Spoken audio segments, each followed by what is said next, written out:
Broccoli செய்யலாம். Broccoli பாருங்கள் எவ்வளோ ஃப்ரெஷ்ஷாக இருக்குன்னு. இது ரொம்ப நியூட்ரியன்ட்டு, இது எல்லாருமே சாப்பிடலாம். இப்போ வெறுமனே சிம்பிள் ஃப்ரை தான் பண்ண போகிறேன். இதுக்கு சின்ன சின்னதாக கட் பண்ணி பாயில் பண்ணிக்க போகிறேன். பாயில் பண்ணி முடிச்சதுக்கப்புறம் இதை ஃப்ரை பண்ணுறதுக்கு ஆனியன், சீரகம், கொஞ்சம் பூண்டு, இது சில்லி ஃப்ளேக்ஸ் எடுத்து வச்சுருக்கேன். ப்ரோக்கலியை சின்ன சின்னதாக கட் பண்ணி பாயில் பண்ணி எடுத்துக்கலாம். அப்படி ப்ரோக்கலிஸு சால்ட்டு போட்டு ஆஃப் பாயில்டாக எடுத்துடலாம். ஸ்ப்ரிங் ஆனியன்ஸ் எல்லாம் நல்லா டோஸ்ட் ஆகிடுச்சு. இதில் வந்து நம்ம சில்லி ஃப்ளேக்ஸ் ஆட் பண்ணிக்கலாம்.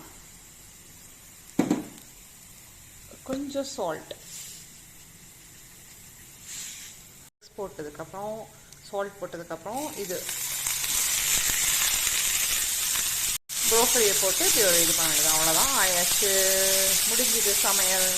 Broccoli fry, healthy broccoli fry ready ஆயாச்சு. அவ்வளோதான், செஞ்சு பாருங்கள்.